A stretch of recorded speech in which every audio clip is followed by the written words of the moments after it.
Now, in a justice-exclusive, Republican presidential candidate Donald Trump joins me by phone. Good evening, Donald. Hello, Jeanine. You have had a banner week. I don't know how you do it, but you have given at least 4 or 5 major speeches.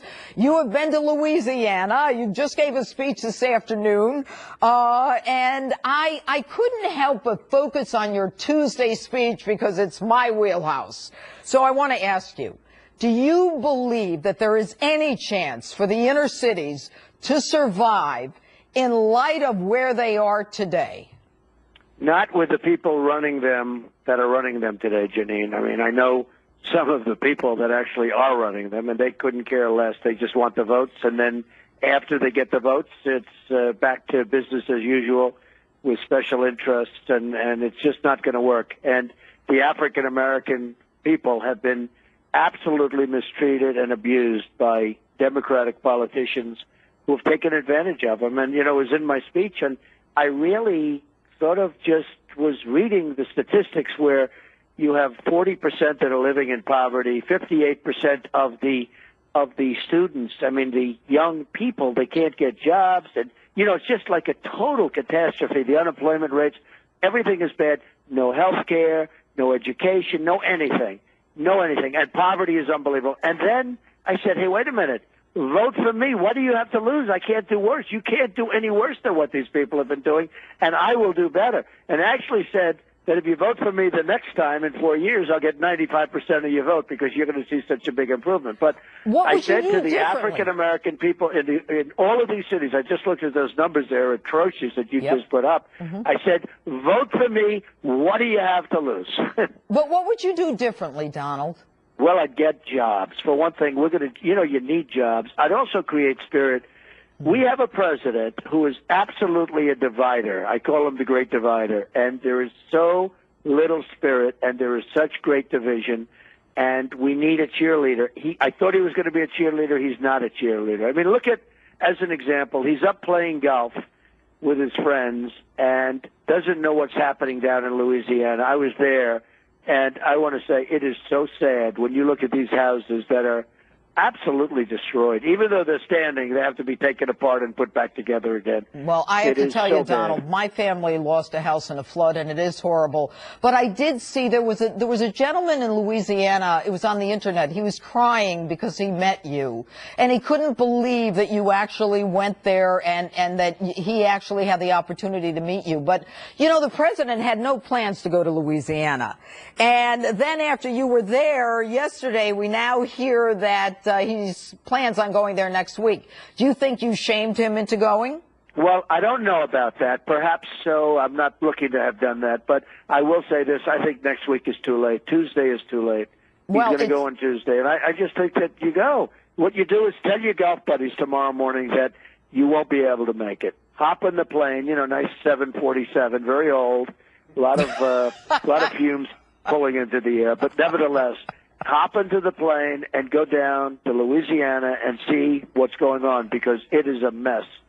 And the Army Corps of Engineers could have solved a lot of it. You know, they were telling me one of the big problems, the Army Corps of Engineers, under his jurisdiction for a long time, almost 8 years, had they done certain changes that everybody has been begging them to do, the floods would have been at a much, much lower level. And you would think after Katrina that they would have figured this stuff out. Well, they just couldn't get them to move. They said they couldn't get them to move. They wouldn't do it. They just couldn't get them to move. And you know, that's government, unless you have a leader at the top. All right. You know, Donald, one of the things that is happening as we're speaking is there apparently was another terror attack in Turkey. And although we don't know all of the details, what we do know and the bare facts are that it appears that there was a wedding in Turkey, and it was an outdoor wedding. And it appears that there was possibly a suicide bomb, or as many as 22 people dead. And there are reports, and you know as well as I do, that all of these things change. You know, when we first hear things, they may not necessarily be true. But what would you do as president to stem all of these attacks and you know, the tide of these kinds of attacks? Well, we have to be much tougher than we are right now. We have to be less politically correct. we have to be so vigilant with respect to other people reporting, people in the community reporting what's going on. I heard about the attack in Turkey. It looks like it's radical Islamic terrorism again, and I'm sure, of course, the president won't use that term, but it looks like that, and we'll have to find out. But I'm sure you wouldn't be totally shocked if it was. Well, but it is just a horrible thing that's going on. Nobody's seen anything like this. I mean, you go back to medieval times when they chopped off heads. It's like nobody's seen what we're seeing now: drowning in steel cages, chopping off heads, burying in sand. Nobody's seen this, Jeanine. This is medieval times. It is barbaric. Donna, one of the things that I'm going to do is I'm going to be going next to Dinesh D'Souza, who did the movie Hillary's America, right, which is it is a discussion of some of the things that you've talked about in terms of the inner city and Democrats and what has happened to a lot of the people in the inner cities. And I hope that you're able to see that movie, because it's very interesting, very consistent with where you're going. I'm going to ask you one last kind of fun question. Go ahead. All right. As you prep for these debates, who's standing in for Hillary? Well, so far I have not really given it too much thought. I didn't prep for the other debates in the primaries. I studied for them, but I didn't really prep per se.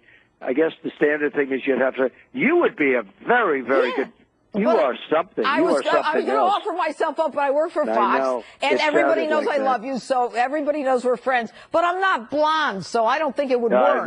I know. That's Plus, right. I don't wear pantsuits. But we'll get somebody, I guess. But the main thing is, I just think it's something we have to win. We have to win that election, or we're not going to have the judges. The justices of the Supreme Court, by and of themselves, is such a big factor in this election, and it's a factor that some people talk about a lot because they know how important. Other people don't know about it. But you will have, Justice Scalia, that was unexpected, but all of a sudden, before you even start, you're picking one. But it could be as many as 4, could even be as many as 5 during a 4-year term, probably the most ever for a president for a 4-year term. So we will work hard, and we will do a job, and we will make America great again. All right. I want to say one more thing. This is just coming across. LA Times poll. Trump takes a half-a-point lead over Clinton. Oh, wow. That's very good. So you have had a banner week after a rough couple of weeks. Well, I don't know. The press gave me a rough couple of weeks. They'll take what I say, and they will change it and totally cut it up and dice it up and then study it for 3 days. Yeah, but you know what, Donald? Very dishonest. Just keep doing what you did this week. You hit it out of the park. I will, Jeanine. I will. Donald Trump, thank you so much. Thank you very much, Jeanine. Thank you. And if you haven't seen Hillary's America, the latest effort from writer and director Dinesh D'Souza, it is an eye-opening look at the Democratic candidate for president as well as the party that she represents. Take a look at this.